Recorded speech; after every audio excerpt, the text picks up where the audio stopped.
दिल्ली में केजरीवाल को शिकस्त देने के बाद भारतीय जनता पार्टी का अगला निशाना पश्चिम बंगाल है। यहाँ भी अगले साल होने वाले विधानसभा चुनाव के लिए बीजेपी दिल्ली जैसी तैयारी कर रही है।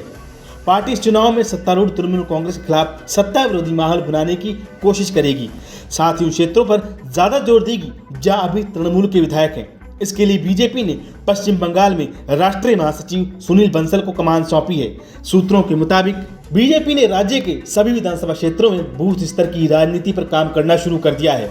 कोशिश है कि तृणमूल के गढ़ वाले इलाकों में सेंध लगाई जाए। इसीलिए बीजेपी हारी हुई सीटों पर ज्यादा मेहनत कर रही है, क्योंकि यहाँ तृणमूल और उसके विधायकों के खिलाफ ज्यादा नाराजगी होगी। वहीं बीजेपी लोगों के बीच बांग्लादेशी घुसपैठियों का मुद्दा भी जोर शोर से खड़ा कर रही है। बीजेपी ने जिस तरह दिल्ली में आम आदमी पार्टी के वोट बैंक को तोड़ा, उसी तरह पश्चिम बंगाल में तृणमूल कांग्रेस के वर्ग में सेंध लगा रही है। बता दें कि बंगाल में पिछले चुनाव में बीजेपी ने खुद को विकल्प के रूप में पेश किया था। इसका परिणाम ये हुआ कि पूरा चुनाव तृणमूल बनाम बीजेपी हो गया। 294 सदस्यीय विधानसभा में तृणमूल कांग्रेस को 215 सीटें मिली थी, जबकि बीजेपी को 77 सीटें हासिल हुई थी। बीजेपी तृणमूल कांग्रेस को तो रोक नहीं पाई, लेकिन अन्य दलों का सफाया कर खुद को विकल्प के रूप में स्थापित करने में सफल रही।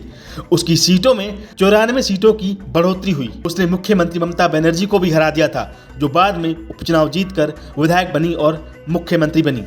कांग्रेस का खाता भी नहीं खुला। वामपंथी दलों माकपा, भाकपा, आरएसपी, फॉरवर्ड ब्लॉक और कांग्रेस का खाता भी नहीं खुला था। वोट प्रतिशत को देखा जाए तो तृणमूल को 48.2% और बीजेपी को 37.97% वोट मिले थे। अब भाजपा ममता बनर्जी को 1.5 दशक के शासन के खिलाफ बने सत्ता विरोधी माहौल को भुनाने की कोशिश कर रही है। एक प्रमुख नेता ने कहा कि वहां पर अब सीधी लड़ाई है। बीजेपी जितना बढ़ेगी, ममता को उतना नुकसान होगा, क्योंकि अन्य दल हाशिए पर हैं। डॉक्टर ऑर्थो, अब दर्द भी घुटने टेकेगा।